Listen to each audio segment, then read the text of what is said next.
আল্লাহ পাক রব্বুল আলামিনের নবী বলেন, খিয়ারুকুম খিয়ারুকুম, তোমাদের মধ্যে সেই ব্যক্তি ভালো যে ব্যক্তি তার স্ত্রীর কাছে ভালো। ওয়া আনা খিয়ারুকুম লি আহলি, আর আমি আমার স্ত্রীর কাছে ভালো ব্যক্তি। জোরে বলুন সুবহানাল্লাহ।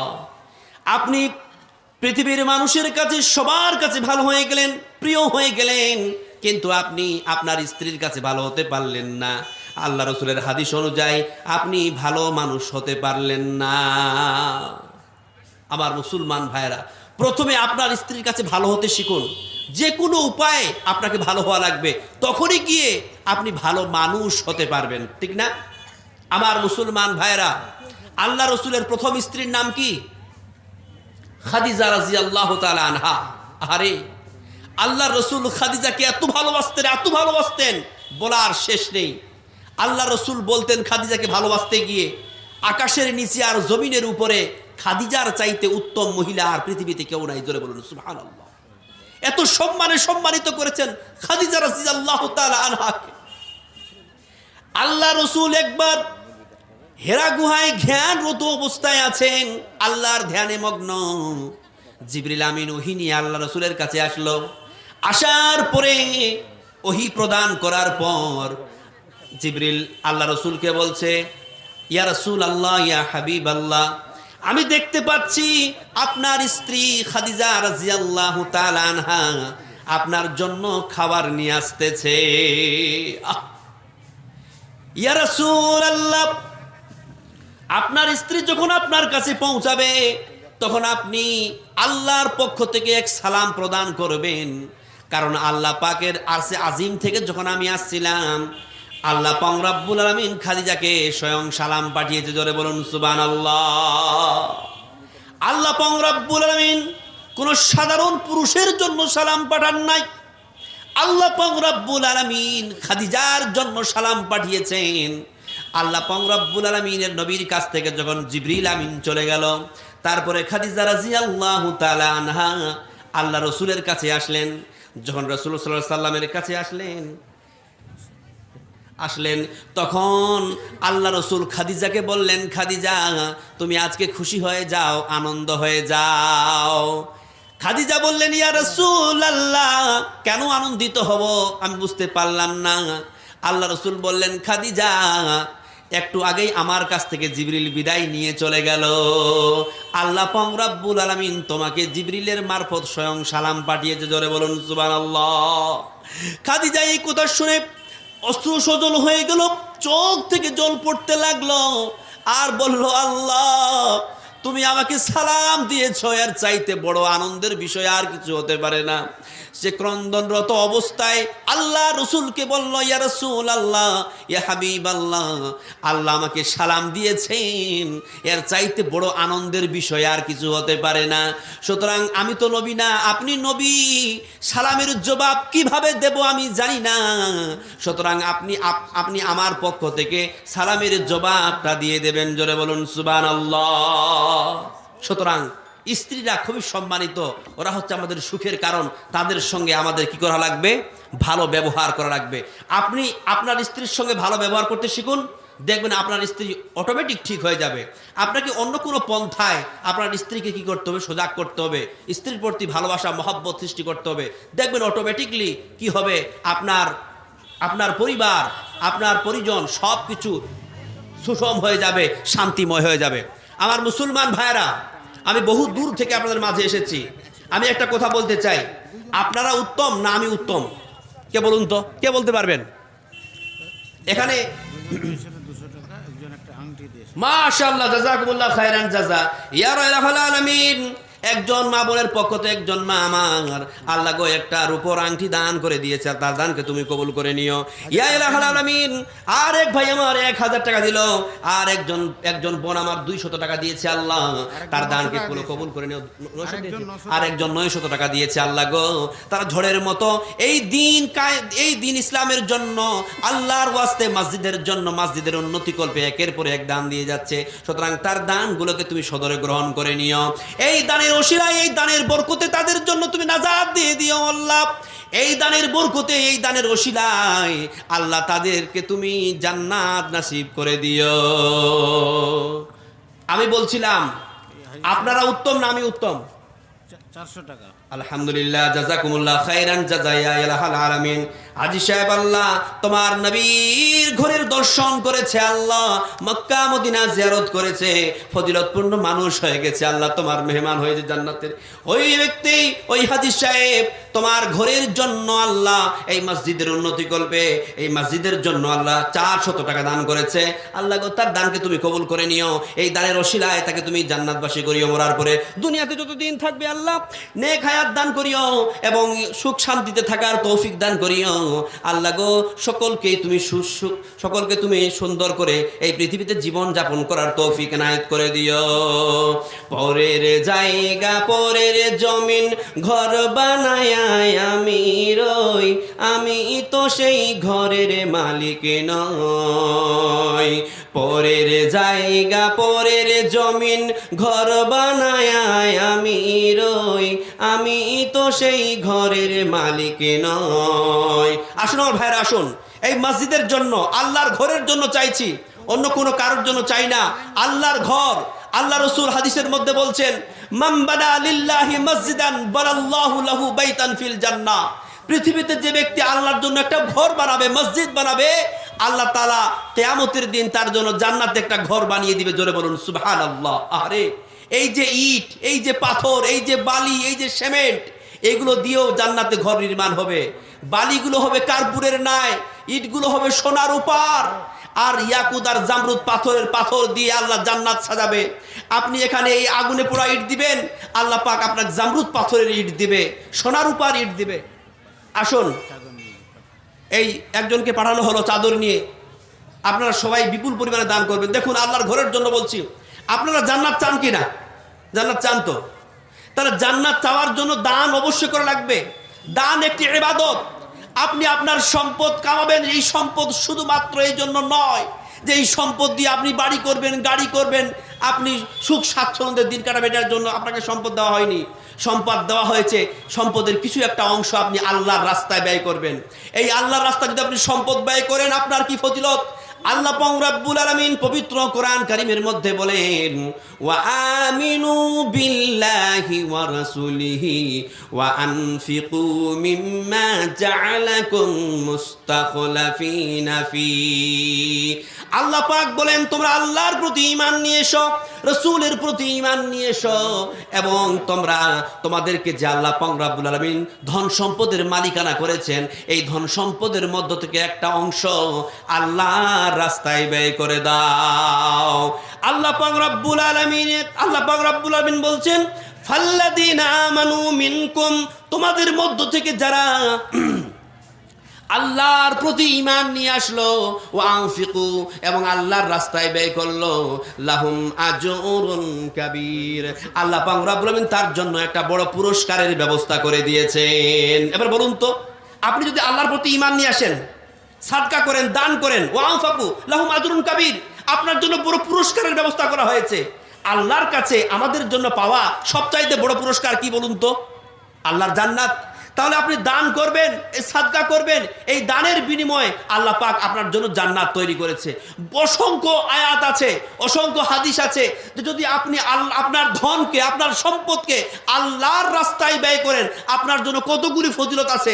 যখন আপনি আপনার ধন আল্লাহর রাস্তায় দিলেন, as-সাদাকাতু তারাদ্দুম মিনাল বালা, আপনার জীবনের বালা মুসিবতকে আল্লাহ দূর করে দিবেন। শুধু তাই নয়, খুয মিন আমওয়ালিহিম সাদাকাতান তুতাহিরুহুম ওয়া তুযাক্কিহিম বিহা, আল্লাহ পাক এই দানের বিনিময়ে আপনাকে পবিত্র করে দেবেন, আপনাকে পাক করে দেবেন, আপনার জীবনকে নিরালা করে দিবে, আপনাকে পাপ মুক্ত করে দেবে। যেদিন আপনার জীবন পাপ মুক্ত হয়ে যাবে, তার মানে আপনি জান্নাতবাসী হয়ে যাবেন। জোরে বলুন সুবহানাল্লাহ। তাহলে দান একটা বিশাল ইবাদত। এই দানের মাধ্যম দিয়ে ইসলাম কায়েম আছে। আর এই দান কিন্তু আপনি অন্য কোনো জায়গায় করছেন না ভাই, আপনি একটা আজিম জায়গায় করছেন, আল্লাহর ঘর, মসজিদ। এই মসজিদের উন্নতি কল্পে আপনি আপনার দানটাকে দিচ্ছেন। সুতরাং এটা আপনার একটা দান করার উত্তম জায়গা, উত্তম পন্থা। এর চাইতে ভালো আর জায়গা দান করার জন্য হতে পারে না। সুতরাং আপনারা বকিরি করবেন না, দয়া করে বলছি। এই আন্ধারু গ্রামের মানুষদেরকে বলছি, আমার বাপজির, আমার ভাইয়েরা, প্লিজ, এই মসজিদের কাজ বাকি আছে, আপনারা অনেকেই আছেন, পার্শ্ববর্তী গ্রামের আছেন, আপনাদেরই ঘর, আপনাদেরই মসজিদ আপনারা তৈরি করেছেন, এটা একটা আম মুসলমানের ঘর। এই ঘরে আমরা আসবো, আল্লাহকে ডাকবো, আল্লাহর কাছে প্রার্থনা করবো, আল্লাহ তুমি আমাকে জান্নাত দাও, তুমি আমার বিগত জীবনের পাপকে মোচন করে দাও। আল্লাহর কাছে চাওয়া পাওয়া, কথোপকথন, কনভারসেশন সব কিছু আমরা মসজিদে এসে করি। আমাদের দুঃখ বেদনা যন্ত্রণা কষ্ট, আমাদের সুখ স্বাচ্ছন্দ্য সব কিছুর গল্প আমরা মসজিদে এসে করি। এটাই হচ্ছে আল্লাহর ঘর। আর এই ঘরের জন্য যদি আপনি বকিলি করেন, আপনি কুণ্ঠাসাগত হন, আপনি দান না করেন, এটা কিন্তু কোনোদিনও শুভনীয় নয়। এর প্রতিদান কিন্তু ভালো হবে না। প্লিজ মুক্ত হস্তে দান করুন। কেউ কিন্তু আসছেন না। আমি এখানে বেশি নয় 10 জন আল্লাহর প্রেমিকের কাছে, আল্লাহর বান্দার কাছে চাই 1000 টাকা করে দিতে পারবেন 10 জন মানুষ? বিশ্বাস করুন আমার মুসলমান ভাইরা, এই দান আপনার যায় হবে না, বরবাদ হবে না। আল্লাহ পাক এই 1000 টাকাকে মানে বাড়াতে বাড়াতে বৃদ্ধি করতে করতে করতে স্তূপ আকারে করে দেবে। কিয়ামতের দিন পরিবেশন করা হবে আর বলা হবে দেখো এই তোমার নেকির পাহাড়। তখন সে বলবে যে আমি এমন কি করেছিলাম যে এত বড় নেকির পাহাড় হয়ে গেছে? তখন আল্লাহ পাক বলবেন দেখো তুমি মসজিদে 1000 টাকা দান করেছিলে, আমার ঘরের উন্নতির জন্য, আমার ঘরে যে মুসাল্লি নামাজ পড়তে আসে তাদের আয়েশ আরামের জন্য তুমি 1 বস্তা সিমেন্ট দান করেছিলে, তুমি একটা গাড়ি ইট দান করেছিলে, তুমি একটা গাড়ি বালি দান করেছিলে, তুমি অমুক দান করেছো, পাংখা দান করেছো, তুমি টাইলস দান করেছো। আমার ওই মুসাল্লিদের জন্য, ওই নামাজিদের জন্য যারা আমার ঘরে এসে আমাকে ডাকে, তো তোমার এই ফজিলতের জন্য, তোমার এই দানে আমি এত খুশি হয়েছি যে তোমার দানটাকে বাড়াতে বাড়াতে বাড়াতে বাড়াতে বাড়াতে আজ এই পাহাড় সমান করে দিয়েছে। তাহলে এত যখন ফজিলত দানে আছে এবং দানের উত্তম জায়গা আল্লাহর ঘর মসজিদ, তাহলে এখানে কি দান করবেন না? মাশাআল্লাহ, জাযাকুমুল্লাহ খায়রান জাযা। অন্তর থেকে দোয়া দিয়ে যাচ্ছি। ইনি আমার শিক্ষক, পাটনা জেএমআর সিনিয়র মাদ্রাসার শিক্ষক। আমি দোয়া করছি আল্লাহ শিক্ষকের হাত থেকে আমি জালসার মাহফিলে 1000 টাকা তোমার ঘরের জন্য পেলাম। আল্লাহ গো, এই ছোট্ট জ্ঞানে বলছি আল্লাহ, আমার হৃদয় থেকে বলছি, এই শাইখের জন্য, এই আলেমের জন্য, তোমার এই প্রিয় মানুষটার জন্য দোয়া করতেছি আল্লাহ, যে তোমার ঘরের জন্য, তোমার ঘরের উন্নতির জন্য 1000 টাকা দান করে দিল। জোরে বলুন সুবহানাল্লাহ। এখানে কি কেউ আছেন না ভাই? নিজের কামানো অর্থগুলোকে, নিজের কামানো উপার্জনগুলোকে আল্লাহর রাস্তায় দান করবেন? কেউ নাই। আরে অবাক লাগে, বিশ্বাস করবে না। এই যে সামনে একটা থানা আছে আপনাদের, মানে আমাদের ডিস্ট্রিক্টে পড়ে, সেটা হেমদাবাদ। ওখানে অন দ্য স্টেজ আমি 48,000 টাকা কালেকশন করেছি। কি ব্যাপার? হৃদয় এত কেন আমাদের বখিলি? কেন এত বখিল আমরা? আমার মুসলমান ভাইরা দেখুন, বখিলের স্থান কিন্তু খুব ভালো জায়গা নয়। বখিলেরা চলে যাবে আল্লাহর জাহান্নামে, তারা কোনোদিন জান্নাতে যেতে পারবে না। আপনি কখনোই কুণ্ঠাসাগত হবেন না। আল্লাহ আপনাকে কি করে ধন সম্পদ দেবে আপনি কল্পনা করতে পারবেন না। আর দান করতে গিয়ে এটাও ভাববেন না যে আমি তো গরিব, আমি কি দান করব। যারা বড় লোক তারা দান করবে। বিশ্বাস করুন আমার মুসলমান ভাইরা, আল্লাহ পাকের নবী যারা গরিব তাদেরকেও দান করতে বলেছেন। মদিনার মধ্যে সবচাইতে গরিব সাহাবীর নাম জানেন কে ছিল? মদিনার মধ্যে সবচাইতে গরিব সাহাবী ছিল হযরত বেলাল রাদিয়াল্লাহু তাআলা। আল্লাহ পাক রব্বুল আলামিনের নবী বিলালকে সম্বোধন করে বললেন, আনফিকিয়া বিলাল, ও বিলাল তুমি। মকবুল সাহেব এই পাড়ারই লোক আর কি, তো বাবা মায়ের ইন্তেকাল করেছে, তাদের দোয়ার জন্য। আলহামদুলিল্লাহ, জাযাকুমুল্লাহ খায়রান জাযা, আল্লাহুম্মা সাল্লি আলাইহি, আল্লাহুম্মা বারিক আলাইহি। আল্লাহ এই গ্রামের একজন হিতাকাঙ্ক্ষী লোক হাজি হাজি মকবুল সাহেব, তিনি আল্লাহর ঘর এবং রসুলের সে মানে কবরের জিয়ারত করেছে। আল্লাহ এরকম একজন মহান হাজি সাহেব যে তোমার এই মসজিদের জন্য, তোমার এই ঘরের জন্য আল্লাহ 1000 টাকায় জালসায় দান করেছে, তার দানকে তুমি কবুল করে নিও। আল্লাহ এই দানের ওসিলায় তাকে দুনিয়াতে নেক হায়াত দান করিও এবং কি তাকে তার জীবনে সুখ স্বাচ্ছন্দ্যে বেঁচে থাকার তৌফিক দান করিও এবং মরার পরে তাকে জান্নাতবাসী করে দিও। আপনারা কি কেউ নাই ভাই? আর 1000 দিয়ে 500 দিতে পারবেন, 200 দিতে পারবেন, দিচ্ছেন না কেন? আপনারা যারা শুনতে এসছেন, শাহজাহান 2 বস্তা সিমেন্ট বাকি 1 বস্তা। আলহামদুলিল্লাহ, জাযাকুমুল্লাহ খায়রান জাযা। শাহজাহান নামে একজন আল্লাহ তোমার বিশেষ বান্দা, তোমার খাস বান্দা, আল্লাহ 2 বস্তা সিমেন্ট আর 100 টাকা দান করে দিল। আল্লাহ তার দানকে তুমি কবুল করে নিও। ইয়া ইলাহাল আলামিন, ইয়া রাব্বুল আলামিন, যারা কিভাবে আল্লাহর রাস্তায় দান করে যায় তার দানগুলোকে তুমি কবুল করে নিও। এই দানের বদলতে, এই দানের বিনিময়ে আল্লাহ তাদের বালা মুসিবত দূর করে দিও। পরের জায়গা, পরের জমিন, ঘর বানায়া আমি রই, আমি তো সেই ঘরের মালিক নয়। ঘরখানা যার জমিদারি, আমি পাই না তাহার হুকুম জারি, আমি পাই না জমিদারের দেখা, মনের দুঃখ কারে কই, পরের জায়গা পরের জমিন ঘর বানায় আমি রই, আমি তো সেই ঘরের মালিক নই। এই জায়গা জমিন বাড়ি ঘর কিছুই থাকবে না মা বোন, আমার বাপজিরা, আমার ভাইরা, সবকে পরিত্যাগ করে আমাদের চলে যেতে হবে। কিছুই থাকবে না, সব পড়ে থাকবে দুনিয়াতে, কিছুই আমার সঙ্গে যাবে না, কবরে কিছুই নিয়ে যেতে পারবো না।